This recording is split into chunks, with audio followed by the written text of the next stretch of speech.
Ada sekelompok kamar tenang yang jauh di dalam pavilion bintang jatuh. Semua kamar ini dibangun untuk para tetua pavilion bintang jatuh. Hanya tetua yang memiliki kualifikasi untuk berlatih di kamar-kamar ini karena energi di sana adalah yang terpadat di alam bintang. Banyak tetua berkumpul di tempat ini pada hari biasa untuk berlatih dan bertanding. Tentu saja tidak ada bedanya saat ini. Banyak tokoh tua berdiri di sekitar tanah kosong di luar ruangan yang tenang ini sambil mengobrol dengan ringan. Suasana damai semacam ini tidak berlangsung lama sebelum tiba-tiba pecah oleh ledakan dahsyat. Seketika, banyak tatapan tercengang tertuju ke arah mereka. Mereka mendarat di sebuah ruangan sunyi yang jaraknya cukup dekat saat tiba-tiba meledak. Ada cahaya keemasan yang samar-samar berkedip darinya. Ini, banyak sesepuh tercengang melihat cahaya ini. Suara keras lainnya muncul saat ruang yang kokoh itu hancur berkeping-keping.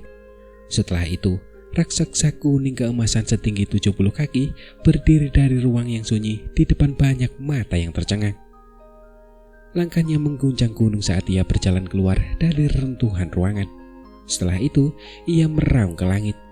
Suara yang menakutkan itu segera berubah menjadi substansi nyata yang tersapu seperti badai. Gelombang sonik yang kuat itu menyebar ke setiap sudut alam bintang. Para tetua yang berada di dekatnya dipaksa mundur lebih dari selusin langkah sebelum tubuh mereka stabil. "Apa benda itu?" ucap para tetua pavilion bintang jatuh. Sebagian besar ekspresi tetua berubah saat mereka merasakan kekuatan mengerikan dari raksasa kuning keemasan itu. Mereka bisa merasakan aura yang sangat berbahaya darinya. Seolah-olah orang besar itu hanya perlu melancarkan pukulan untuk menghancurkan mereka menjadi daging cincang. Perasaan ini menyebabkan mata banyak tetua berkedut tanpa sadar. Yang terlemah di antara mereka hanyalah Dausun bintang 6, sementara yang terkuat adalah Dausun bintang 8 atau 9. Namun, bahkan orang-orang ini merasakan bahaya yang ekstrim saat melihat raksasa kuning keemasan ini. Untungnya para tetua ini memiliki kualitas yang seharusnya dimiliki oleh seorang ahli.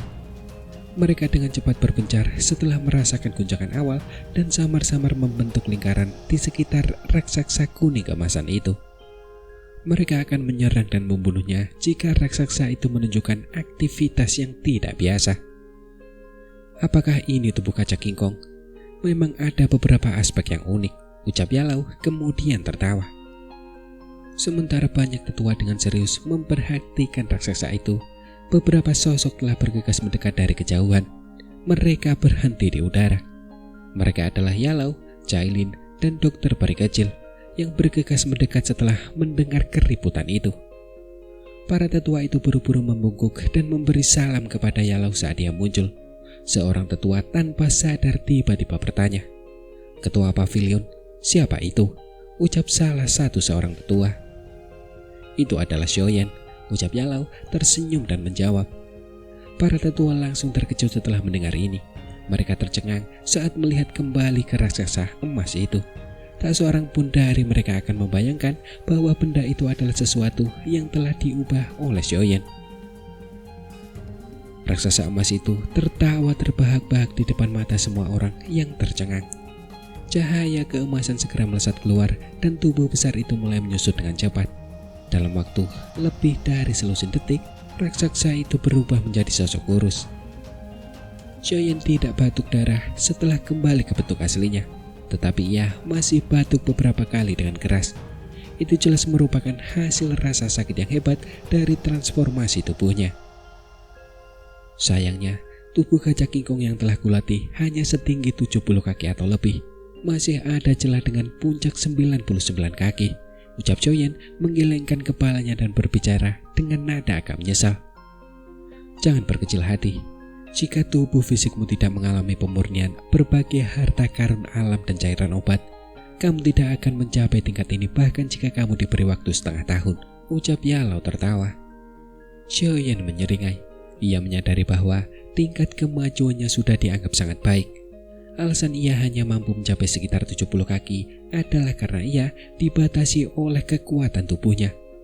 Jika ia memperoleh lebih banyak harta alam yang dapat menyempurnakan tubuh fisiknya, ia mungkin dapat melompat hingga ke puncak 99 kaki. Saat itu terjadi, Xiaoyan yakin bahwa ia akan mampu menghancurkan seorang ahli dusun biasa dengan satu pukulan. Setelah masa pelatihan ini, auraku juga sedikit berkembang. Wilayah gurun kuno mungkin sangat berbahaya, tetapi ada juga banyak harta karun alam yang tidak dapat ditemukan di dunia luar. Jika aku cukup beruntung selama perjalanan ini, aku mungkin dapat mencapai dusun bintang 9 dan berhasil menguasai tubuh kaca kingkong sebelum menemukan pohon kuno Bodhisattva, pikir Xiaoyan merenung dalam hati. Dirinya saat ini perlu terus memperkuat diri. Informasinya telah dikonfirmasi. Penampakan pohon kuno Bodhisattva memang benar, ucap Yalau menatap Xiaoyan sebelum berbicara perlahan. Jantung Xiaoyan berdebar kencang saat mendengar berita ini. Dia memiringkan kepalanya. Kemungkinan besar faksi lain juga mulai bergerak. Kali ini, kau akan memimpin beberapa orang untuk menuju ke daerah gurun kuno terlebih dahulu. Kau memiliki token giok spasial yang kuberikan kepadamu. Hancurkan jika kau menemui masalah yang tidak dapat kau selesaikan. Aku akan segera bergegas ke sana, ucap Yalau sebelum kemudian melanjutkan. Daya tarik pohon kuno Bodhisattva terlalu besar. Kemungkinan besar bahkan klan kuno itu akan campur tangan. Oleh karena itu, akan cukup sulit untuk berhasil mendapatkan hati Bodhisattva, ucap Yalau. Xiaoyan mengangguk, dia sudah siap secara mental untuk ini, dan dia tidak terkejut. Aku harus tetap berada di pavilion bintang jatuh untuk berjaga-jaga. Karena itu, kau harus mengandalkan dirimu sendiri selama perjalanan ini. Hancurkan token itu begitu kau memasuki bagian terdalam dari wilayah kuno itu. Lagi pula, dengan kekuatanmu, tempat itu kemungkinan akan sangat berbahaya, ucap Yalau sembari menepuk bahu Xiaoyan dan mendesah pelan. Perjalanan ini terlalu penting bagimu. Lakukan yang terbaik, ucap Yalau. Kapan kita harus berangkat? Ucap Xiaoyan bertanya dengan lembut. Secepatnya, kau telah menjalani pengasingan selama setengah bulan. Banyak faksi telah memasuki wilayah gurun kuno selama periode waktu ini, ucap Yalau. Xiaoyan mengangguk pelan. Setelah itu, dia berkata pelan. Kalau begitu, kita akan mulai sekarang, ucap Xiaoyan. Xiaoyan selalu melakukan segala sesuatunya dengan sangat cepat. Ia tidak akan berhenti, bahkan untuk sesaat setelah mengambil keputusan. Ia segera bergerak dan terbang ke arah timur laut. Kali ini, ia membawa 4 orang bersamanya. Orang-orang itu adalah Cailin, dokter peri kecil, Qinglin, dan seorang tetua yang kekuatannya telah mencapai puncak kelas dusun. Sedangkan untuk Tianhu Sunze, saat ini dia sedang melakukan retret dan harus ditinggalkan. Kekuatan bertarung Cailin dan dokter peri kecil telah mencapai setara dusun bintang 8. Mereka akan mampu melawan seorang ahli di puncak kelas dusun jika mereka bergandengan tangan. Karena memiliki pupil bunga ular hijau 3 giok, Qinglin juga mengendalikan kekuatan tempur yang sangat kuat. Selain itu, dia memiliki kekuatan misterius untuk mengendalikan binatang ajaib berbentuk ular. Jadi dia cukup penting untuk perjalanan ke gurun ini. Meskipun kelompok ini tidak besar, mereka cukup kuat. Dengan begitu banyak dari mereka yang bekerja sama, segalanya tidak akan sulit kecuali mereka bertemu dengan lawan yang sangat menakutkan. Wilayah gurun kuno terletak di bagian timur laut dataran tengah. Letaknya cukup jauh dari pavilion bintang jatuh. Meskipun kelompok Xiaoyan melakukan perjalanan dengan kecepatan tinggi dan melewati beberapa lubang cacing di sepanjang jalan, butuh waktu 6 hari sebelum mereka mencapai perbatasan bagian timur laut dataran tengah. Selama perjalanan ini, kelompok Xiaoyan bertemu dengan lalu lintas manusia dari segala arah yang menuju ke arah yang sama dengan mereka. Tujuan orang-orang ini adalah daerah gurun kuno. Penemuan ini membuat Xiaoyan mendesah pelan dalam hatinya. Tidak disangka, godaan pohon kuno Bodhisattva begitu menakutkan. Tempat itu dikenal sebagai tanah terlarang bagi manusia di masa lalu. Namun sepertinya itu tidak lagi berlaku. Kota gurun adalah kota manusia terakhir yang paling dekat dengan wilayah gurun kuno. Biasanya tidak banyak orang yang tinggal di kota itu. Dan karena reputasi wilayah gurun kuno yang ganas, jarang ada yang bepergian ke sana. Oleh karena itu, kota itu tetap sepi sepanjang tahun, tetapi hari ini berbeda. Kemunculan pohon kuno Bodhisattva telah menarik banyak orang. Kota yang sepi ini berubah ramai dalam sekejap. suara bising dapat terdengar samar-samar dari jarak beberapa kilometer. Perhentian pertama kelompok Xiaoyan adalah kota kecil yang dikenal sebagai kota gurun. Mereka datang lebih lambat dari yang lain dan tentu saja perlu mendapatkan beberapa informasi terkait dengan wilayah gurun kuno. Kalau tidak, nasib mereka mungkin akan menyedihkan jika mereka hanya menyerbu secara membabi buta. Oleh karena itu, Xiaoyan memberi arahan kelompok dokter peri kecil setelah mencapai gurun sebelum berangkat untuk mengumpulkan informasi. Dia baru bertemu kembali dengan kelompok Cailin 2 jam kemudian. "Bagaimana?" ucap Cailin. Cailin tanpa sadar bertanya setelah melihat ekspresi Xiaoyan saat mereka bertemu kembali. Xiaoyan mendesah pelan, jarinya mengusap dahinya sambil berkata, "Menurut informasi yang telah kukumpulkan, kelompok yang memasuki wilayah gurun kuno sebelumnya semuanya telah meninggal. Bahkan ada beberapa ahli dari Daosun di antara mereka," ucap Xiaoyan. Ekspresi kelompok Cailin berubah setelah mendengar kata-kata Xiaoyan.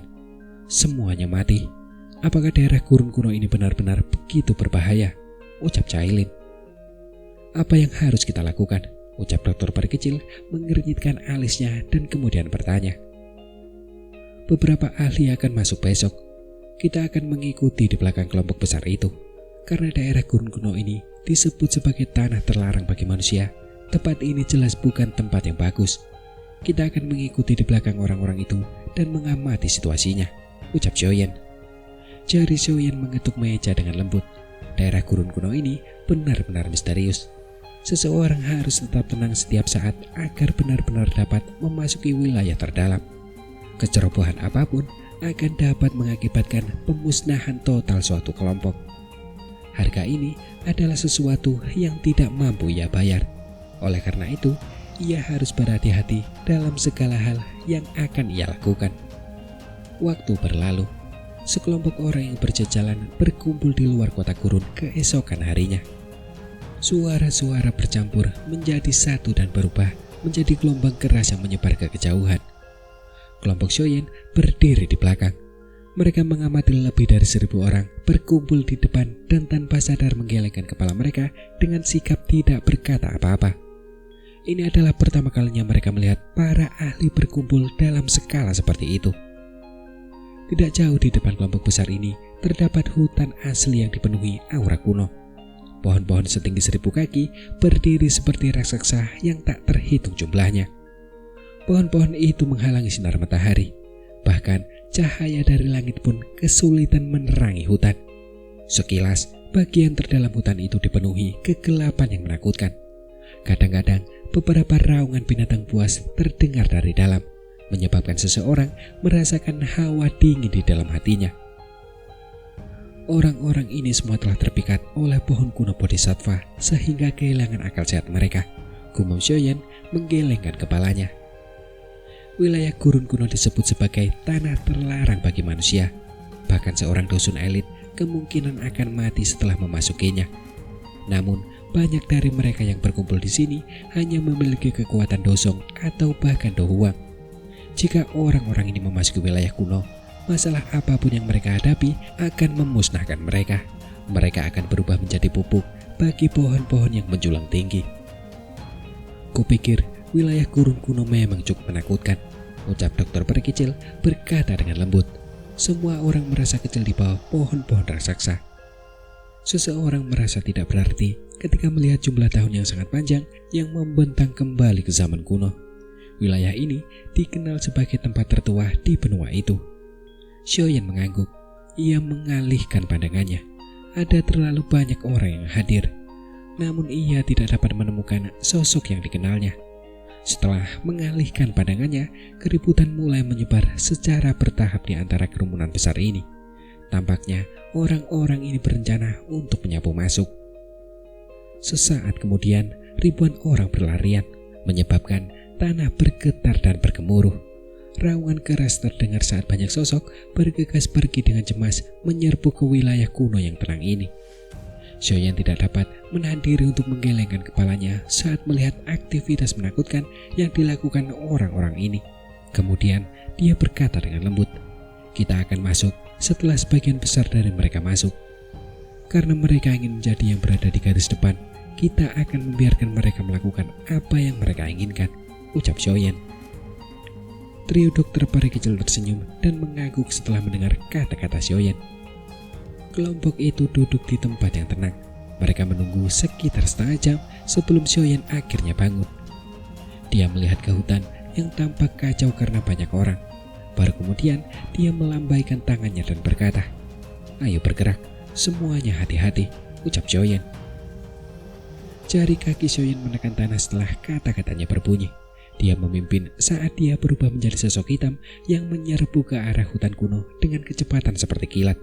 Cailin, dokter peri kecil, dan yang lainnya mengikuti dari belakang. Cahaya di sekitar Xiaoyan tiba-tiba meredup saat ia menyerbu ke dalam hutan kuno. Gelombang aroma daun busuk menyebar ke segala arah.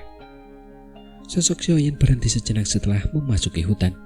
Ia melirik ke arah banyak kelompok kecil yang jaraknya cukup jauh, tetapi ia tidak berniat untuk berhenti dan mengobrol dengan mereka. Jari-jari kakinya menekan dahan pohon dan sosoknya terus berlari maju. Kelompok Xiaoyan cukup cepat. Dalam waktu kurang dari 10 menit, mereka telah maju sejauh 5 km. Tidak ada kejadian yang tidak terduga di sepanjang jalan. Meskipun mereka sesekali bertemu dengan satu atau dua binatang buas ini akan diserang oleh semua orang sebagai satu kelompok dan dicincang menjadi daging cincang. Meskipun perjalanannya lancar, Xiaoyan akhirnya mengernyitkan dahinya. Wilayah gurun kuno ini dikenal sebagai tanah terlarang bagi manusia. Tidak mungkin tempat ini bisa sedamai ini. Tempat ini mungkin hanya sebuah tepian, tetapi segala sesuatunya seharusnya tidak semulus ini. Kehati-hatian perlahan muncul di hati Xiaoyan saat pikiran ini muncul. Kecepatan gerak majunya sedikit melambat. Yang dilakukannya hanyalah mengikuti kelompok besar di depan dari jauh. Dengan orang-orang ini sebagai pengintai, kelompok Xiaoyan akan memiliki cukup waktu untuk bereaksi bahkan jika sesuatu yang tidak terduga terjadi. Cailin dan yang lainnya memahami pikiran Xiaoyan. Oleh karena itu, mereka juga tetap berhati-hati. Kewaspadaan yang dirasakan kelompok Xiaoyan meningkat saat mereka secara bertahap bergerak menjauh dari perbatasan wilayah gurun kuno. Sepasang sosok melintas di tengah hutan yang remang-remang dan tiba-tiba berhenti di sebuah pohon besar. "Kabut racun telah muncul di sekitar sini," ucap dokter peri kecil. Mata cantik dokter peri kecil mengamati sekelilingnya. Dia sangat peka terhadap kabut racun. Oleh karena itu, dia mendeteksi uap beracun saat kabut itu muncul. Kelompok Xiaoyan sedikit terkejut saat mendengar peringatannya.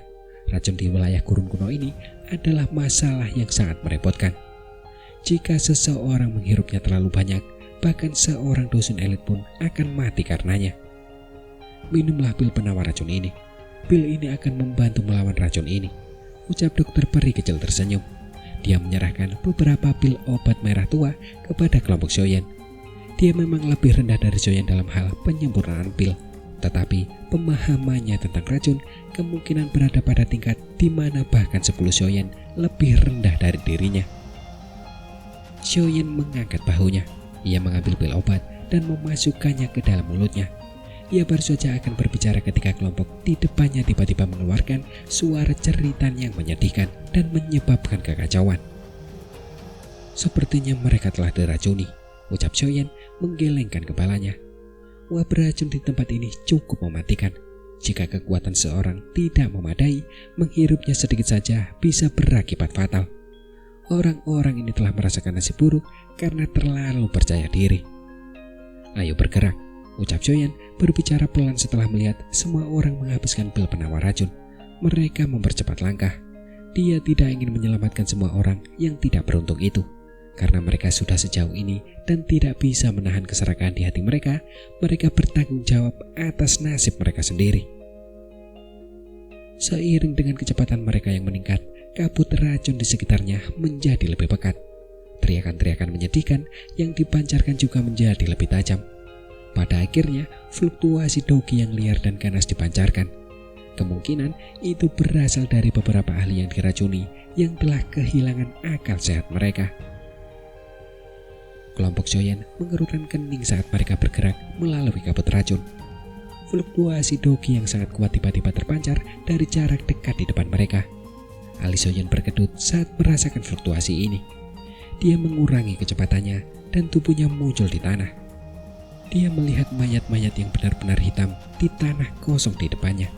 Wajah mayat itu masih menyimpan ketakutan dan penyesalan. Seorang dusun elit, gumam Xiaoyan mendesah pelan. Orang malang ini adalah seorang dusun sejati. Tidak disangka, bahkan seorang ahli pun tidak mampu menahan racun itu. Racun di tempat ini mungkin sedikit misterius. Seorang dusun elit mampu melepaskan doginya untuk membungkusnya di sekujur tubuhnya. Racun biasa tidak akan berguna melawan mereka, ucap Xiaoyan menunjukkan ekspresi merenung saat dia bergumam. Dokter peri kecil terkejut saat mendengar ini. Dia langsung mengangguk dan mengambil uap racun di tangannya sebelum menyerapnya ke dalam tubuhnya.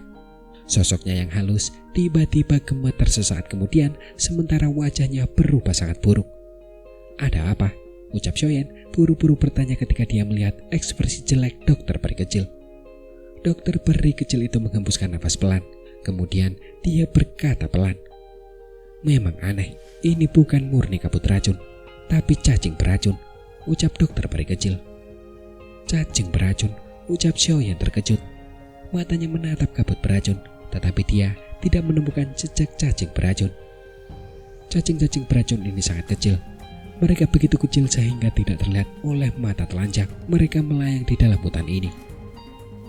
Orang-orang itu telah menghirup ratusan juta cacing beracun kecil.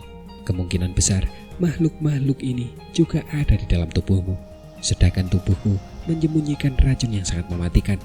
Mereka akan diracuni sampai mati oleh racunku begitu mereka memasuki tubuhku, ucap dokter peri kecil. Kelompok Xiaoyan tanpa sadar menghirup udara dingin saat mendengar kata-katanya. Tubuh mereka terasa mati rasa. Xiaoyan bereaksi cepat setelah merasa mati rasa sesaat. Api surgawi di dalam tubuhnya tiba-tiba mulai beredar. Api itu menyapu setiap bagian tubuhnya dan suhunya yang tinggi meresap ke dalam pembuluh darahnya. Saat Xiaoyan mengedarkan api surgawinya, suara berkicau yang membuat kulit seseorang mati rasa tiba-tiba terdengar. Tampaknya seolah-olah sejumlah besar cacing beracun dibakar sampai mati dalam sekejap. Benda-benda sialan ini, gumam Xiaoyan. Ekspresi Xiaoyan tampak muram. Ia menjentikan jarinya dan kumpulan abu hitam melesat keluar dari jarinya. Itu adalah abu dari cacing beracun yang telah memasuki tubuhnya. Xiaoyan dengan cepat mengumpulkan sekumpulan api surgawi di tangannya setelah mengeluarkan cacing beracun di tubuhnya. Ia kemudian menampar api itu ke Cailin, Qinglin, dan tetua yang disebut Qing Cheng. Suhu tinggi api itu memasuki tubuh mereka melalui kulit mereka, dan suara teriakan juga terdengar dari tubuh mereka, menyebabkan hati seseorang terasa dingin. Jangan melangkah keluar dari radius 50 kaki dari sekitarku. Cacing-cacing beracun ini dapat mengabaikan dogi yang melindungi tubuh seseorang, ucap Xiaoyan. Mata Xiaoyan dengan hati-hati mengamati sekelilingnya saat ia membuka mulut dan menghembuskan nafas.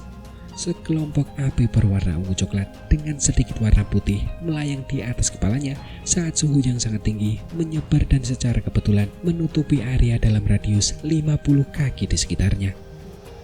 Kabut racun itu tampak terkejut saat suhu tinggi ini menyebar. Kabut itu segera menjauh dan tidak berani lagi menembus radius 50 kaki di sekitar Xiaoyan. Hanya lapisan kabut racun ini saja sudah dapat memblokir 80% orang. Wilayah gurun kuno ini memang sesuai dengan reputasinya, ucap Xiaoyan. Ia juga menghela nafas lega setelah mengeluarkan kabut racun. Jika bukan karena kemampuan dokter perkecil untuk mendeteksi racun, jumlah cacing racun di tubuh mereka pasti akan meningkat. Begitu jumlah cacing racun mencapai tingkat yang menakutkan, mereka akan menyebabkan kelompok mereka menderita banyak korban. Namun, ini saja tidak akan mampu menghalangi kita, ucap Xiaoyan. Xiaoyan mengepalkan tangannya. Matanya membara saat ia melihat ke arah wilayah yang lebih dalam dari wilayah gurun kuno. Kemungkinan beberapa ahli yang memiliki kemampuan itu telah menyerbu masuk. Oleh karena itu, ia juga perlu meningkatkan kecepatannya. Dia bertekad, dia pasti akan mendapatkan hati bodhisattva.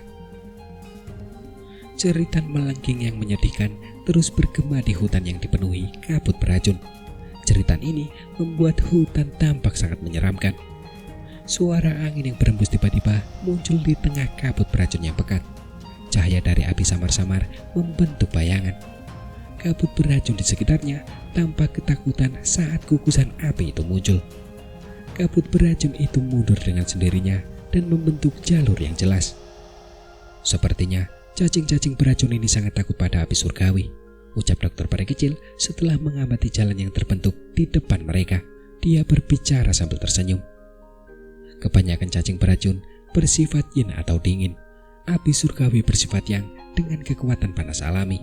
Cacing-cacing ini secara alami takut padanya, ucap Xiaoyan tersenyum. Dia menoleh dan melihat ke depan. Wilayah gurun kuno sesuai dengan reputasinya, pikir Xiaoyan mendesah pelan dalam hatinya sekali lagi. Ini hanyalah wilayah luar. Dia tidak tahu rintangan apa yang akan dia hadapi begitu dia masuk lebih dalam. Kabut racun itu perlahan menipis. Sepertinya kita akan segera melewati wilayah ini, ucap Cailin setelah melihat sekeliling mereka. Keadaannya sedikit lebih jelas dibandingkan sebelumnya. Baiklah, ayo kita percepat langkah kita. Kali ini, kemunduranku telah menunda langkah kita. Beberapa faksi besar di dataran tengah mungkin telah memasuki bagian tengah wilayah gurun kuno, ucap Xiaoyan mengangguk. Jari-jari kakinya menekan tanah, dan tubuhnya melesat maju seperti anak panah yang dilepaskan dari busurnya. Beberapa sosok mengikutinya dengan kecepatan kilat. Indra perasa Cailin benar. Kabut racun di sekitarnya mulai menipis secara bertahap saat kelompok mereka berjalan lebih dalam. Pada akhirnya, kabut racun itu benar-benar menghilang. Kelompok Xiaoyan melompat ke sebuah batu besar setelah mereka keluar dari kabut racun. Mata mereka menyapu tanah di depan mereka hanya untuk melihat aliran sungai pegunungan yang lebarnya ribuan kaki. Aliran sungai pegunungan itu sangat dalam dan kabut racun bertahan di dalamnya, menyebabkan orang tidak melihat ujungnya. Jika seseorang mengangkat mata, orang akan melihat pegunungan tak berujung di balik aliran sungai pegunungan ini. Pegunungan ini sangat tinggi, tampak seperti banyak naga besar yang sedang tidur. Aura kuno dan tak terbatas menyebar di pegunungan dan bertahan di atas tanah. Dan tempat itu adalah daerah gurun kuno yang sesungguhnya. Xiaoyan menghela nafas pelan sambil mengamati pegunungan di kejauhan. Tatapan matanya sedikit serius. Dia samar-samar bisa merasakan banyak aura ganas di dalam pegunungan kuno yang tak berujung itu. Aura-aura ini bahkan membuat Xiaoyan merasa terancam. Binatang buas di gurun ini bertahan hidup dalam keterasingan dari dunia. Mereka terus berkembang baik sejak zaman kuno dan kekuatan mereka sangat menakutkan. Meskipun kecerdasan mereka tidak dapat dibandingkan dengan binatang ajaib dengan tingkatan yang sama karena kekerasan mereka, kekuatan mereka adalah sesuatu yang bahkan tidak dapat dibandingkan dengan binatang ajaib, ucap tetua pavilion bintang jatuh Qingcheng dan mendesah pelan di samping Xiaoyan. Xiaoyan mengangguk. Ia mengepalkan tangannya dan sebuah manik yang berisi warna zamrud muncul di telapak tangannya. Itu adalah benih bodhisattva yang telah dia dapatkan dari air liur transformasi tubuh bodhisattva saat itu. Wilayah gurun kuno ini sangat luas. Tidak mudah untuk menemukan lokasi pohon kuno bodhisattva. Selain itu, ada banyak sekali binatang buas yang hadir.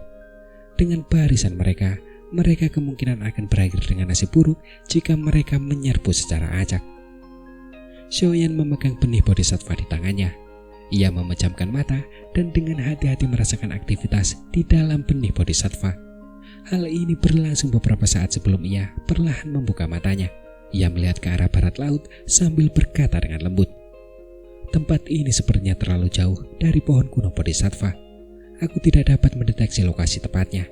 Namun, dari sedikit informasi yang telah dikirimkan dari benih bodhisattva, seharusnya dia berada di daerah itu." "Ayo pergi," ucap Xiaoyan. Xiaoyan mengembalikan benih bodhisattva. Ia tidak tinggal lebih lama lagi saat ia menekan jari-jari kakinya ke batu besar.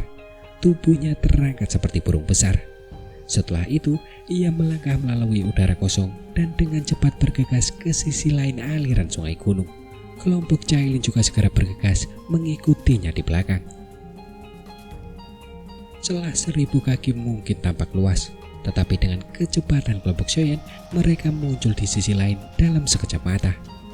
Namun, mereka baru saja mencapai sisi lain ketika beberapa raungan binatang tiba-tiba terdengar dari tanah, dan beberapa sosok hitam membawa bau busuk yang memuakan saat mereka menerkam ke arah Xiaoyan di udara dengan kecepatan seperti kilat.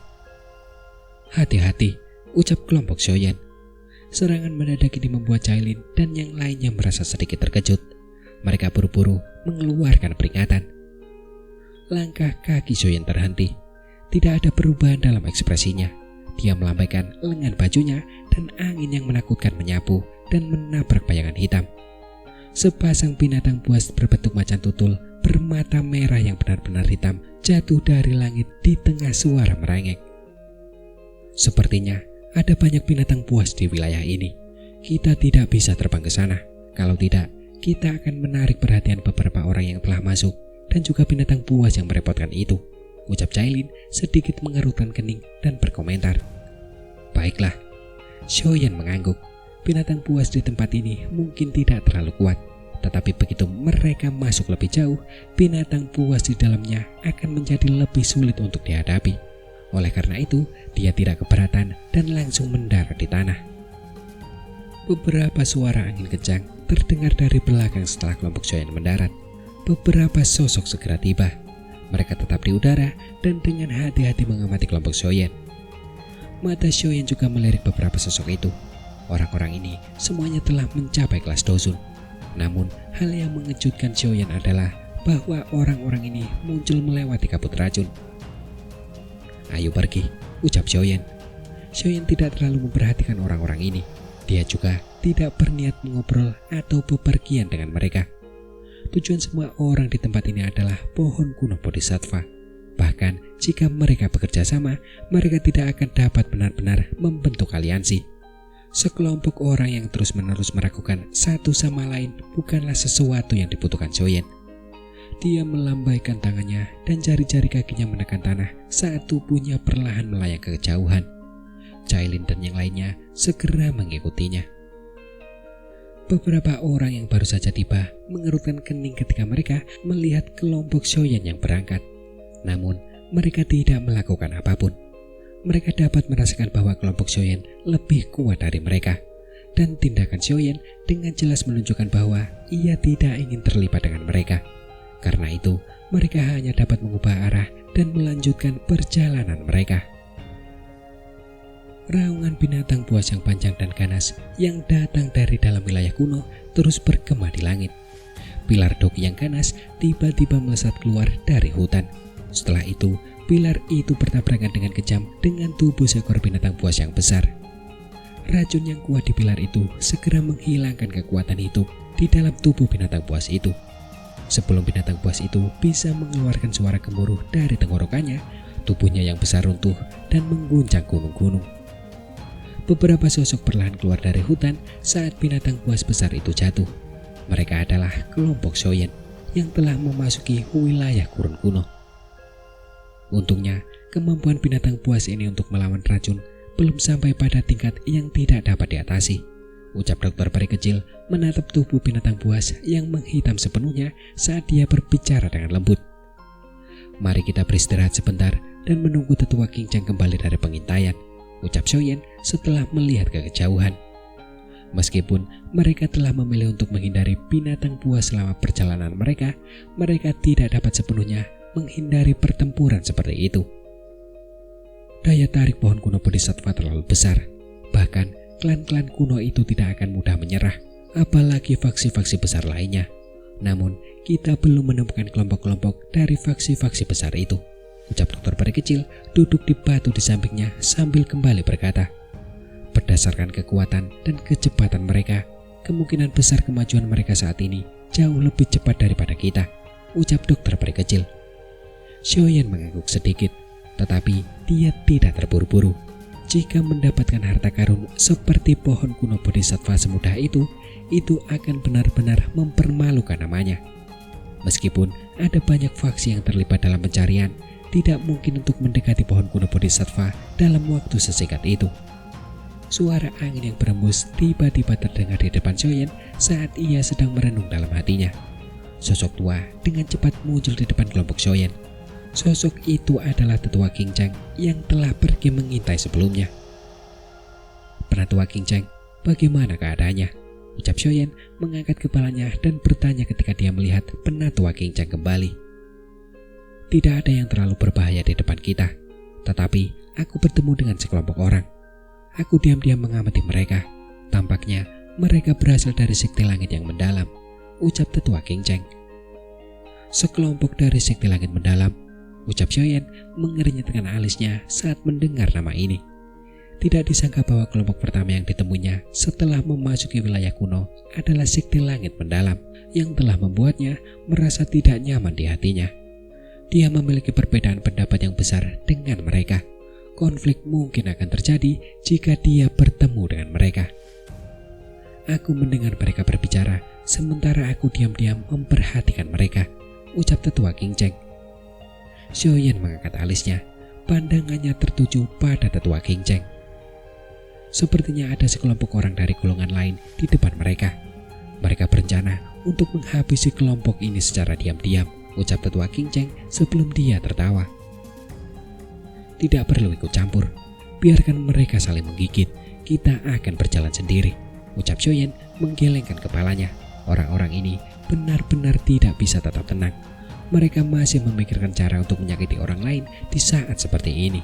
Tetapi dia baru saja berdiri ketika dia tiba-tiba bertanya, dari golongan mana kelompok di depan itu, ucap Xiaoyan. Mereka tampaknya berasal dari sekte bunga, ucap tetua King Cheng berpikir sejenak dan kemudian menjawab. Sekte bunga, ucap Xiaoyan. Tubuh Xiaoyan tiba-tiba membeku saat dia bangun. Pandangannya berangsur-angsur menjadi suram. Karena sekte bunga ada di sini, ia bertanya-tanya apakah Yun Yun ada di antara mereka.